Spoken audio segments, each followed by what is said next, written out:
Heartiest congratulations, you're here with me on day 7. That's a big deal. Pat your back.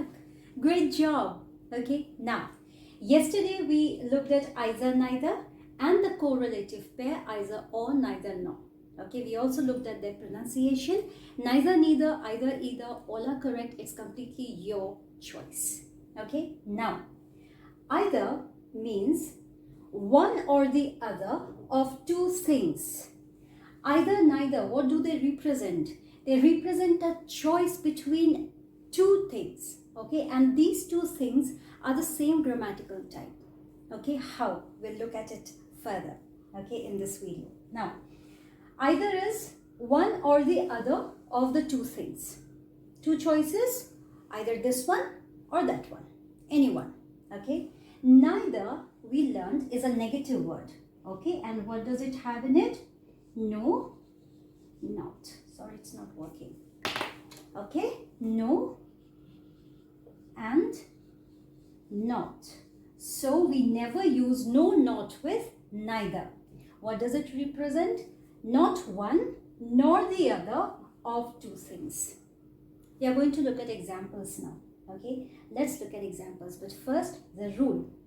When we have only either or only neither in a sentence, what happens to the verb?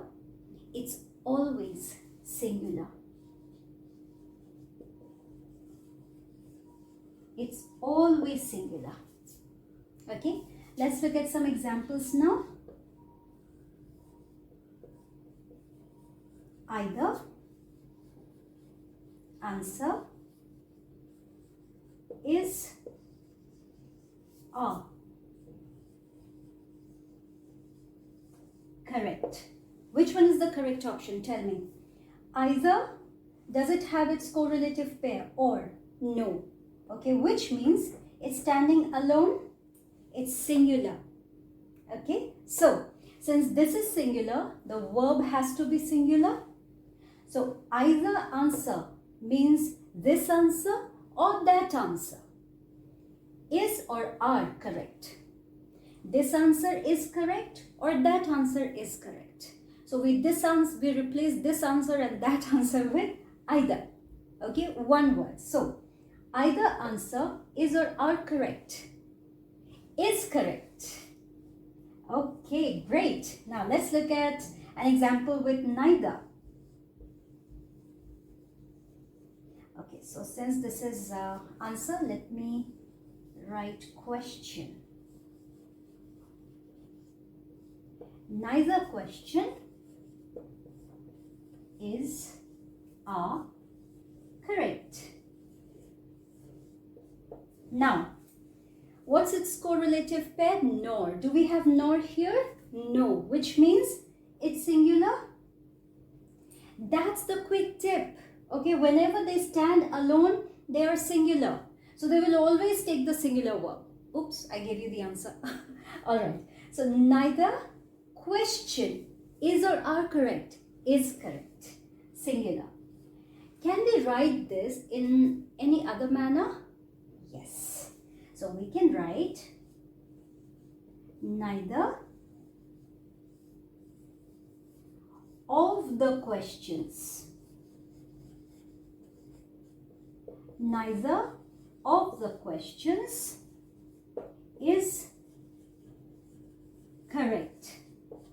Now, I had told you yesterday, you will not get confused because of this S here. Because when neither stands alone, this becomes the subject of the sentence. So we will not take another subject. Okay?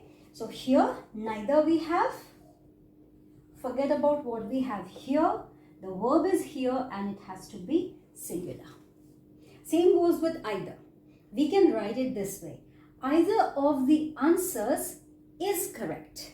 Okay, and I had also mentioned when we have of the, then the nouns carry an S. Okay, on this I am going to create another video and we are going to look at it with several examples. All right, now let's move on to the next part.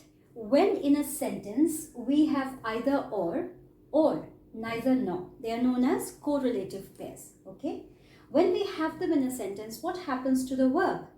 Yes, it agrees with the closest subject. Okay? Closest subject, which means if the subject is singular, then verb will also be singular. If the subject is plural, then verb will also be plural. It's that simple. Okay, closest. Now, how do we find out the subject in that sentence where we have either or neither nor? How do we do that? Do you remember yesterday we did that? Yes, we locate or nor in that sentence. Ready for examples? Excellent. All right. Neither he nor I am or is to go. Simple. Neither he nor I am or is to go. What are we supposed to find out first? Or nor. Since this is neither, we are going to find out nor. Where is it? Here. Which means we have our subject right after nor. So where is our subject? I. So, which one would agree? Am or is? Am, correct. So this one is correct. Another example. Either I or he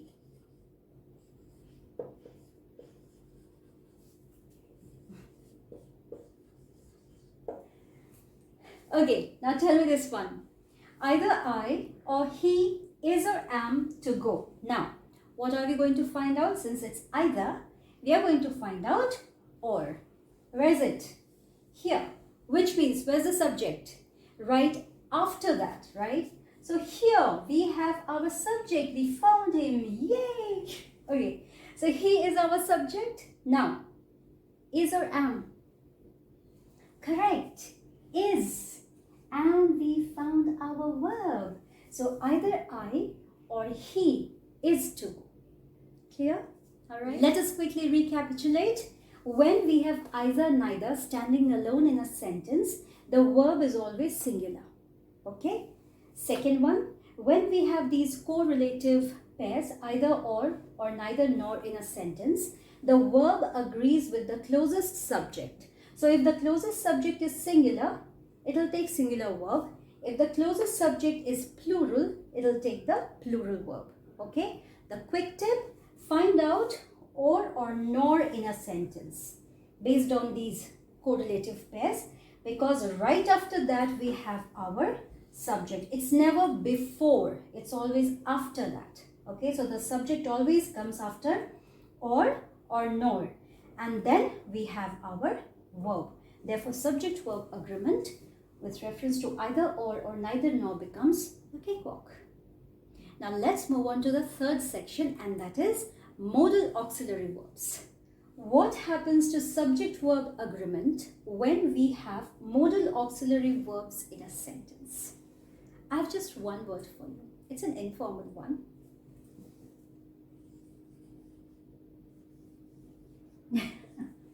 Chillax. You must be wondering what's ma'am saying. What are modal auxiliary verbs? Will, would, can, could, shall, should, must, need to, have to, all of that, right? Now, why do we use them?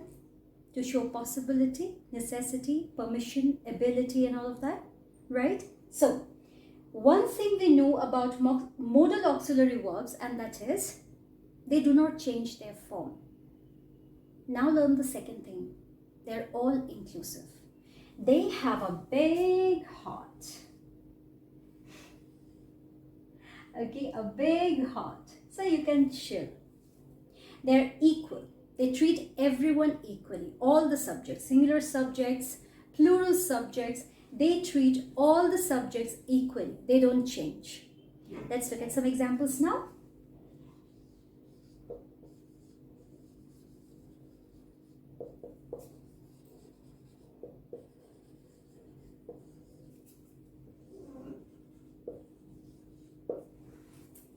neither Jim nor I can go.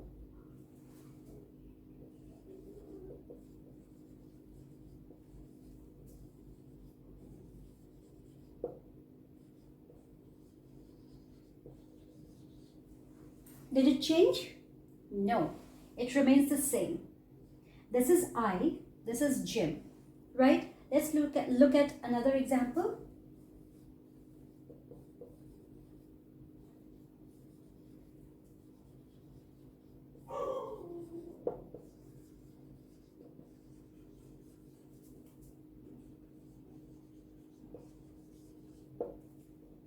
Same, no change. Now in place of can, I can write should, would, must, okay, so on and so forth. They do not change. Modal auxiliary verbs do not change. Whether it's a singular subject or plural subject, they will not change. So you can just chillax. Now, another thing here that you need to understand. After can, go. Okay, should go, would go, must go. I can also write come. Do you notice something? After modal auxiliary verbs, we always, write it down, we always use the base form of verbs. That is the first form, the present tense form of verbs. Okay, that is go and come. Okay, not went or came. No, none of that. So base form like eat, drink, play, so on and so forth. Okay, now that's another rule. Okay, we'll have another video for that. Let us concentrate on subject-verb agreement. Now, when we have modal auxiliary verbs in a sentence, then these do not change. They remain the same. Whether it's a plural subject or singular subject, they remain the same. Okay, now let's move on to the fourth section. This is the last part of this video. Okay, neither, nor, either, or. What are they? Correlative pairs, right? What do they demonstrate? They represent a choice between two things and they are the same grammatical type. So I've got these for you. 2 adjectives, 2 nouns, 2 verbs, 2 phrases, 2 clauses. Let us look at examples now. Okay, he is neither rich nor poor. He is neither rich nor poor. We have 2 adjectives here. Okay, let's look at 2 nouns now. I'm going to buy either a bag or a book. A bag, a book. Nouns, 2 verbs, action.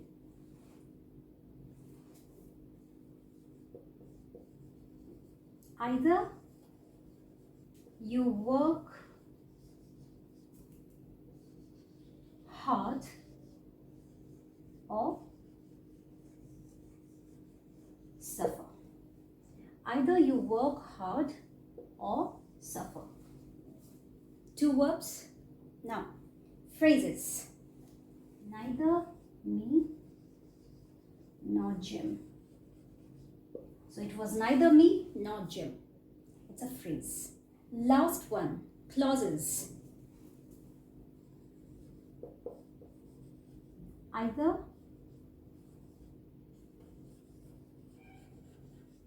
I drive to my office or I hire a cab. I drive to my office, clause. I hire a cap clause.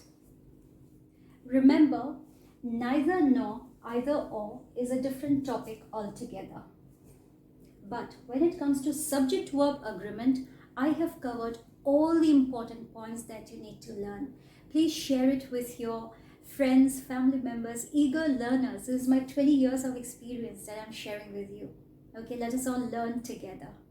Keep learning, stay blessed, stay safe.